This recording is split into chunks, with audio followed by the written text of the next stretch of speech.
대통령실이 김건희 여사의 명품 가방 수수 사실을 신고하지 않았다고 검찰에 회신한 것으로 전해졌습니다. 서울중앙지방검찰청은 윤 대통령의 신고 여부를 확인하기 위해 보낸 공문에서 최근 이 같은 내용의 답변을 받은 것으로 알려졌습니다. 검찰은 김 여사의 명품 가방 수수가 윤 대통령 직무와 관련성이 있는지 등을 따져 윤 대통령에게 신고 의무가 있었는지 등을 확인할 전망입니다. 이른바 방송사법이 5박 6일간의 무제한 토론 필리버스터를 끝내고 야당 주도로 모두 국회를 통과했습니다. 국민의힘은 대통령에게 제2요구권 행사를 건의하겠다며 성토했습니다. 정인용 기자입니다. 지난 25일부터 109시간 34분 동안 이어진 국회 무제한 토론 필리버스터가 5박 6일 만에 마무리됐습니다. 민주당이 추진해온 방송사법도 모두 국회 문턱을 넘었습니다. KBS와 MBC, EBS 등 공영방송 이사수를 늘리고 이사 추천 주체를 다양화하는 방송사법과 방통위 회의계의 요건을 강화하는 방통위법 개정안입니다. 4개 법안 모두 여당의 필리버스터를 야당이 24시간 뒤 표결로 종결하고 단독 처리하는 과정이 반복됐습니다. 무제한 토론 종결 동의가 제출될 때로부터 24시간이 경과하였습니다. 표결하도록 하겠습니다. 국민의힘은 야당이 의회 독재를 넘어 방송 독재까지 하려 한다며 규탄대회를 열었습니다. 윤석열 대통령에게 제2요구 거부권 행사를 건의하겠다고 날을 세웠습니다. 공영방송 이사회를 민주당 마음대로 구성하겠다는 검은 속내를 국민들은 이미 다 알고 계십니다. 결과도 방송 장악 악법들이 수행되는 일은 없도록 할 것입니다. 민주당은 방통위를 정상화하고 공영방송의 독립성을 보장하는 법이라고 맞받았습니다. 대통령이 이 법을 거부하는 건 방송 장악 의도이자 독재 선언이나 다를 바 없다고 비난했습니다.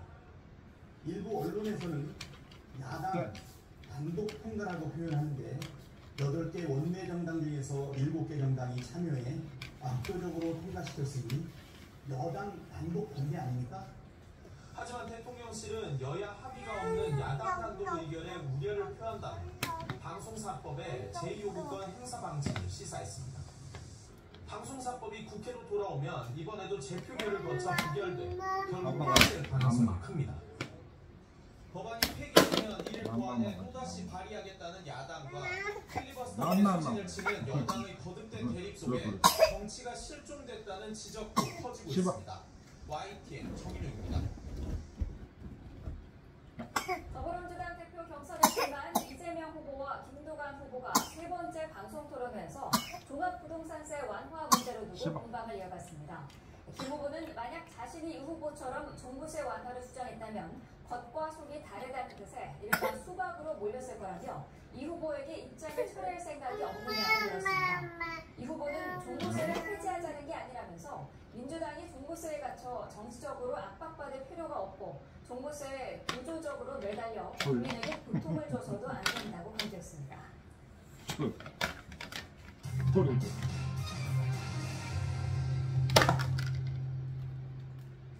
삼성전자가 올해 2분기 반도체 사업에서만 6조 원 넘게 벌어들이며 깜짝 실적을 기록했습니다. 삼성전자는 오늘 사업 부문별 세부 실적이 담긴 올해 2분기 확정 실적을 발표했습니다. 반도체 사업을 담당하는 디바이스 솔루션 부문은 매출 28조 5,600억 원, 영업이익 6조 4,500억 원을 기록했습니다. 삼성전자는 연결 기준 올해 2분기 영업이익은 10조 4천억 원으로 지난해 같은 기간보다 15배 가까이 증가한 것으로 집계했습니다. 매출은 74조 700억 원으로 지난해 2분기보다 23%가 증가했고 순이익은 9조 8천억 원으로 4배 넘게 늘었습니다. 로또 청약이라 불리면서 청약홈 마비 사태를 일으킨 경기도 화성시 동탄역 롯데캐슬 무순위 청약에 300만 명 가까이 몰려 역대 무순위 청약 최고 경쟁률을 기록했습니다. 한국부동산원 청약홈을 보면 이 아파트 전용 면적 84제곱미터 한 가구에 대한 무순위 청약에 294만 4,780명이 신청해 역대 무순위 청약 최고 경쟁률 기록을 깼습니다. 같은 날 진행된 서울 성수구 반포동 레미안 원 펜타스 1순위 청약은 527.3대 1의 경쟁률을 기록했습니다.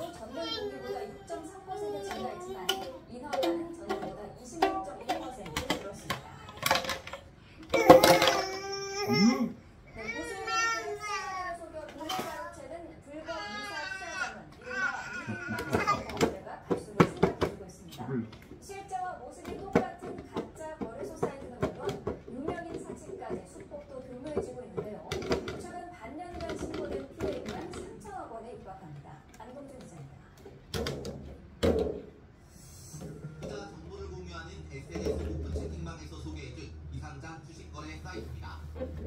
관광객이 기업 공개, IPO 최대로 뽑힌 회사의 주식을 싸게 구매할 수 있다고 홍보합니다. 일반 공모가보다 40% 저렴한 기업 투자 공개를 운영합니다.